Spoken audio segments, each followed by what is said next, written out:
चल रही है, थोड़ा धन की समस्या या कहीं कोई और समस्या है, आप बहुत अच्छा हितैषी हो, बड़ा अच्छा मित्र हो आपका। दांते काटी रोटी हो, जब आप उसके पास जाए तो ऐसा नहीं कि मदद नहीं करेगा, लेकिन एक बार सुना जरूर देगा कि ऐसा है, जरूरत है तो हम करे दे रहे हैं। आपके साथ करके वो कम से कम 4 जगह पर्चा बांट, यही पर्चा बांटे मतलब कि 4 लोगन में चाहे फोन करके बता दिए, चाहे बैठे तो चर्चा करें कि हम की हमें मदद की न। भगवान एक इतने कृपा निधान है कि वो सबकी सुनते हैं। सबसे अच्छा श्रोता इसीलिए हैं, सबकी सुनते हैं, सबकी करते हैं और कहते किसी से कुछ नहीं है। भगवान के आगे आदमी रो भी आता है तो सुन लेते हैं, भगवान के आगे ऐसे बोल के चला है सुन लेते हैं। कुछ लोग तो भगवान का घर यही चले होते हैं, बल्कि कुछ लोग तो इतने महान होते हैं कि आजकल कलयुग है, भगवान मतलब कहते हैं ना घर की मुर्गी दाल बराबर, तो आजकल भगवान उसी दिशा में है। बहुत तरह की चीज़ें सुनने को मिलती हैं आसपास, सोशल मीडिया का टाइम है तो बहुत सारी चीज़ें पढ़ने को भी मिल जाती हैं। भगवान को जो जैसे मर्जी आए, जो मर्जी आए बोल जाए, भगवान बेचारे कुछ नहीं बोलते हैं। तो भगवान श्रोता बहुत अच्छे, वो सुन लेते हैं सबकी। और वक्ता इसलिए बहुत अच्छे हैं कि भगवान समय के साथ बोलते हैं। जब तक वो सुन रहे तब तक सुन रहे हैं, और जब वो बोलना शुरू करते हैं तो बोलने का मतलब ये है कि जिसके अंदर बड़ा अहंकार है, तो ये भगवान की वाणी है कि उसका अहंकार टूटता नहीं बल्कि इंसान टूटकर बिखर जाता है। जिसके बहुत ज़्यादा साथी हों, जिसके आगे पीछे कम से कम हर वक्त 10 लोग खड़े रहते हों, समय का फेर घूमता है, कोई नहीं पूछता है उसको। तो भगवान से बड़ा वक्ता, भगवान से योग्य भी कोई नहीं है। तन बिनु परस नयन बिनु देखा, ग्राही घ्राण बिनु बास अशेषा, अस सब भांति अलौकिक करनी, महिमा जासु जाए नहीं बरनी। बिना शरीर के, अब कहते हैं कि वह बिना शरीर के त्वचा को स्पर्श कर लेते हैं, बिना आँख के ही सब कुछ देख लेते हैं, बिना नाक के ही सब कुछ सूंघ लेते हैं। उस ब्रह्मा की करनी ऐसी अलौकिक है कि जिसकी महिमा का वर्णन किया ही नहीं जा सकता है। तो ये बात सत्य भी है। जैसे जीवन में घटनाएं होती हैं, हमको याद है जब एक बार शाम की कोचिंग चल रही थी हमको, अरे 2003-4 की आसपास की बात है। तब थोड़ा लड़कपन बुद्धि भी थी। जब इधर से आ रहे थे कोचिंग से तो रास्ता भूल गए थे, सिर्फ भगवान ही थे। और जब बिल्कुल रास्ता भूल गए, याद नहीं आ रहा था, रिक्शे वाले को भी पता नहीं था किधर जाना है, और यहीं आसपास में पता नहीं कहाँ कहाँ घूमते रहे। बहुत डर लगा, सिर्फ साईं बाबा का नाम लिया कि बाबा मतलब हम घर नहीं पहुंच पाएंगे।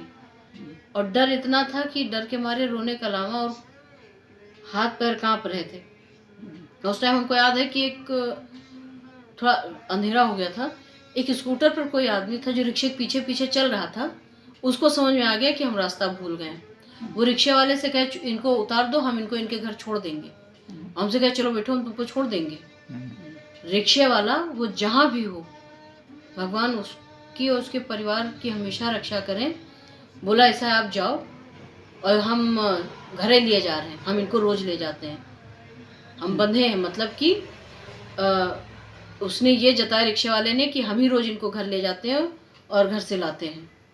फिर भी करीब कितनी दूर तक वो आदमी पीछे पीछे चलता रहा, और उस रिक्शे वाले ने, और फिर वो रिक्शा वाले इधर उधर की बात कर रहा था, बिटिया अभी देखो उधर यूँ काम है, फिर उधर वो काम है, फिर वो अपने घर के बारे में बोलने लगा।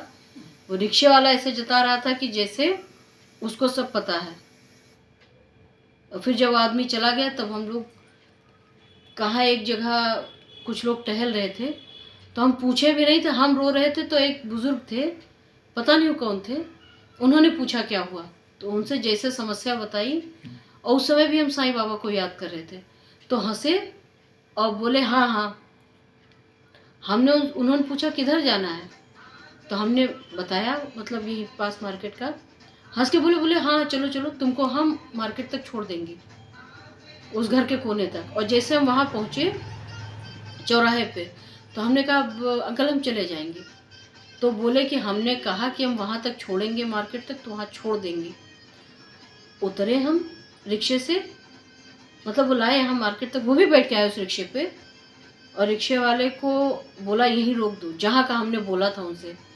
और उसके बाद हम उतर गए, हमने उनको थैंक यू बोला।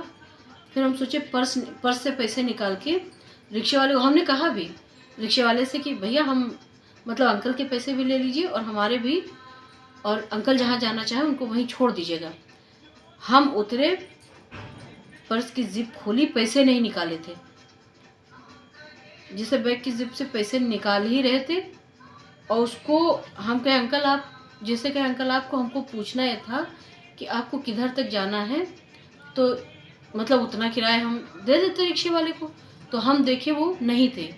रिक्शे वाले ने भी कहा कि हमने इनको उतरते हुए तो देखा ही नहीं है कि उतर गए। और वो भी इधर उधर देखता रहा, हम भी देखते रहे। मात्र शायद 1 मिनट का भी, 1 मिनट से कम का समय था, वो बुजुर्ग कहीं नहीं दिखे।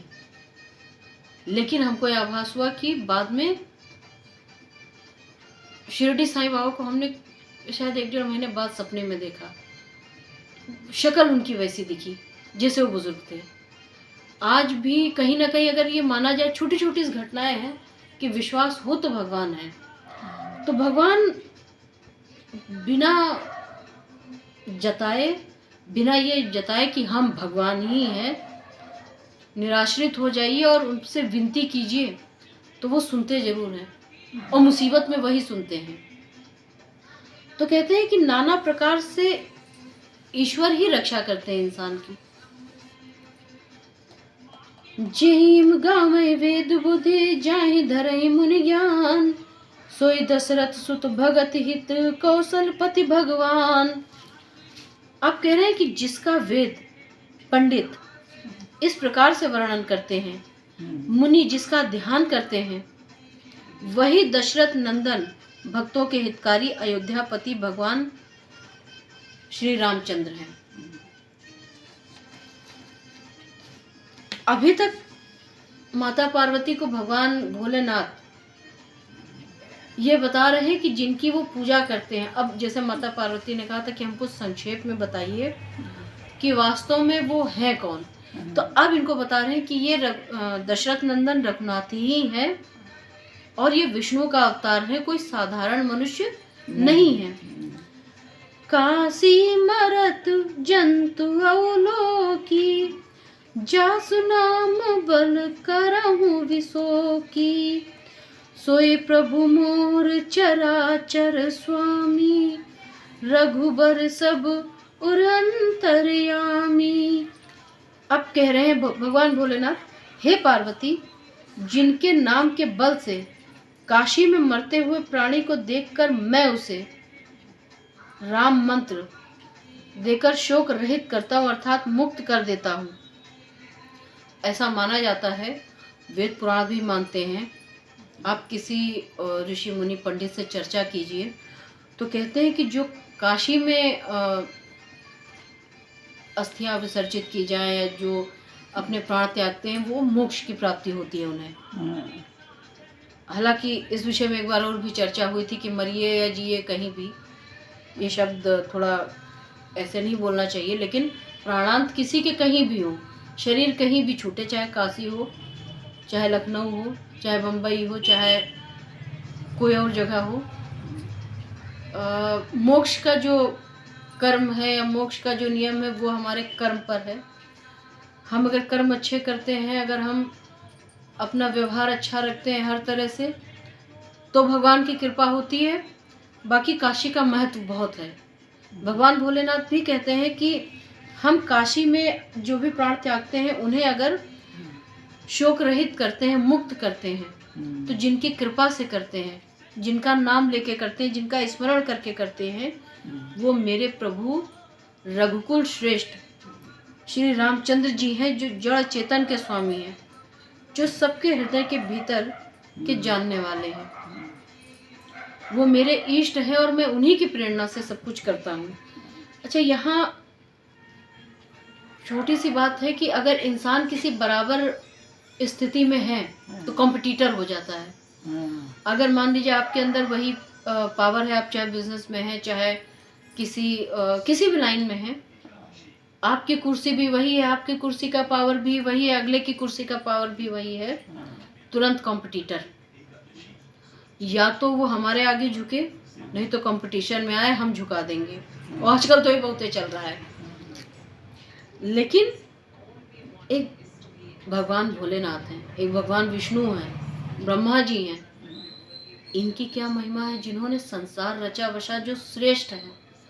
श्रेष्ठ शब्द भी छोटा है, महान शब्द भी छोटा है, उनके लिए तो शब्द भी, मतलब शब्दकोश में भी वो शब्द नहीं जो महिमा का गुणगान किया जा सके प्रभु का। वो एक दूसरे के भक्त हैं, एक दूसरे की सराहना करते हैं, अपने आप को उनसे छोटा मानते हैं। तो कहते हैं कि मैं उन्हीं के कृपा और करुणा से संसार को उस जीव को मुक्ति प्रदान करता हूँ। बिबसहु जासु नाम नर कहीं, जन्म अनेक रचत अगदाही। सादर सुमिरन जे नर करही, भाव बारिद गोपद इव तरही। विवश होकर बिना इच्छा की जिनका नाम लेने से मनुष्यों के अनेक जन्मों के पाप जल जाते हैं। अगर हम लोग जैसे साधारण मनुष्य हैं, और इसमें कोई बुराई भी नहीं नजर आती है, क्योंकि हम लोग साधारण लोग हैं।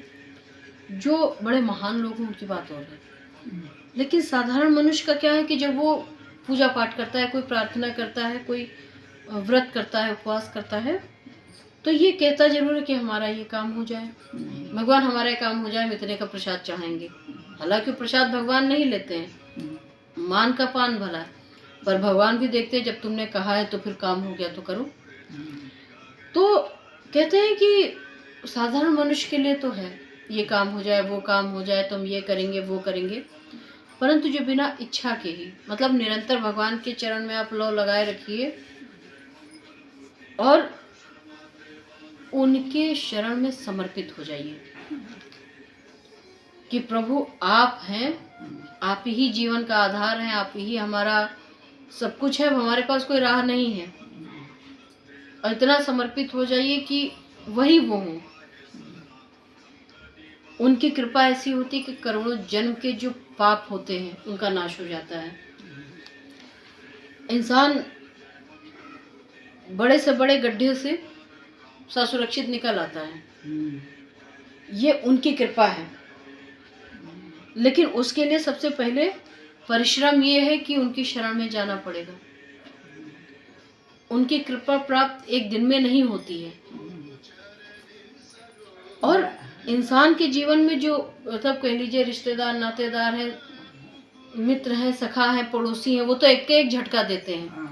भगवान बड़े तगड़े झटके देते हैं। भरोसे की बात तो की है, लेकिन पहले हम देखें तुम हो भी उस लायक। जरा सी चीज होती है, सबसे पहले विश्वास डगमगाता है भगवान से ही।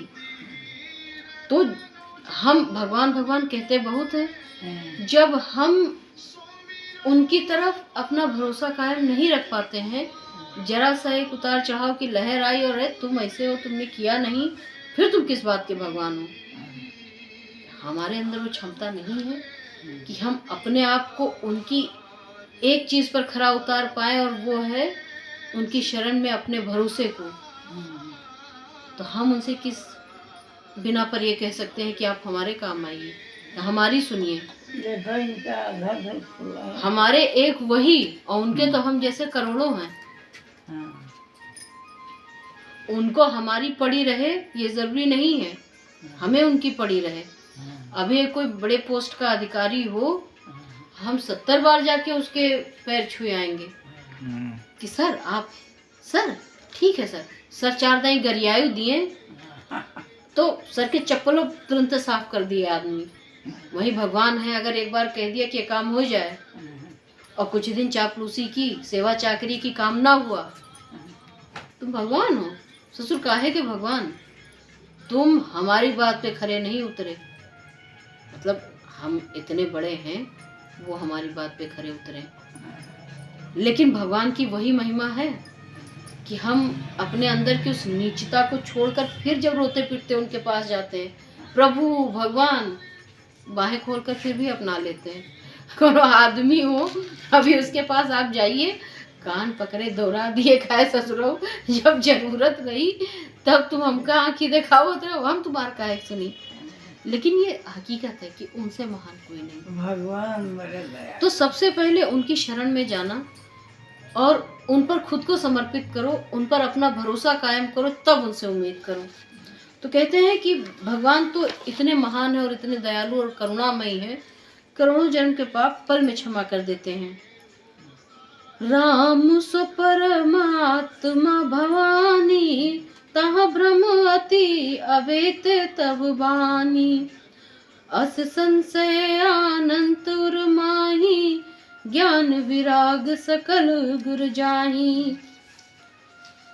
सुन शिव के भ्रम भंजन वचना, मिट गए सब कुतरक के रचना।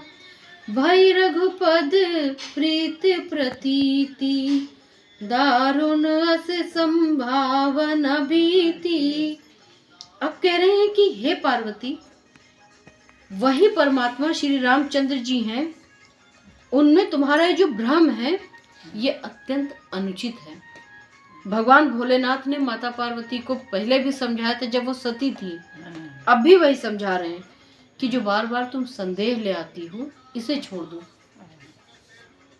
भाव के भूखे भगवान जरूर हैं, लेकिन जब उन पर शक करोगी, जब उनके प्रति अपने मन में उचित व्यवहार नहीं रखोगी, भरोसा नहीं रखोगी, तो फिर कैसे संभव है कि तुम्हारे मन की शंका दूर हो। तो इसीलिए ये मनुष्य के ज्ञान, वैराग्य और सारे सद्गुण उसी समय नष्ट हो जाते हैं। आपने चाहे जितना अच्छा कर्म किया हो, चाहे जितने वैरागी हो, चाहे जितने ज्ञानी हो, आप एक अनुचित कार्य कर जाइए, एक आप तब पूरा जीवन भर आपने बहुत अच्छा किया हो और अंत में आप किसी ऐसे इंसान को या किसी ऐसे प्राणी को, चाहे इंसान हो, चाहे जानवर हो, चाहे कोई भी जीव जंतु, इतना कष्ट पहुंचा दीजिए कि उसके मन से हाय निकल जाए, फिर आपके सारे सत्कर्म बेकार हैं। उसी प्रकार से जरा से बिगड़ जाते हो, फिर बिगड़ते तो कलिकाल के लिए। तो कह रहे हैं कि उसी तरह से भगवान भगवान तुम दिन रात रटो, लेकिन जब उस पर भरोसा नहीं है, जब उसकी शरण में जाने की काबिलियत तुम में नहीं है, तो फिर उससे उम्मीद ना करो कि वो तुम पर कृपा करे। और शिव जी कहते हैं कि अपने मन की इस दुविधा को हे प्रिय दूर करो। ये भगवान ही है, भगवान विष्णु का अवतार श्री रामचंद्र जी हैं, जो मेरे प्रभु हैं। भगवान शिव के इस भ्रमनाशक वचनों को सुनकर, जैसे बार बार भगवान शिव समझा रहे हैं और कई सारे तर्क कुतर्क के बाद माता पार्वती के अंदर ही जो कुतर्क की शंका थी वो मिट गई है पूरी तरह से, और अब उनको विश्वास भी हो गया कि यही विष्णु अवतारी भगवान राम हैं, और साथ ही उनका मन श्री रघुनाथ जी के चरणों की तरफ अब लग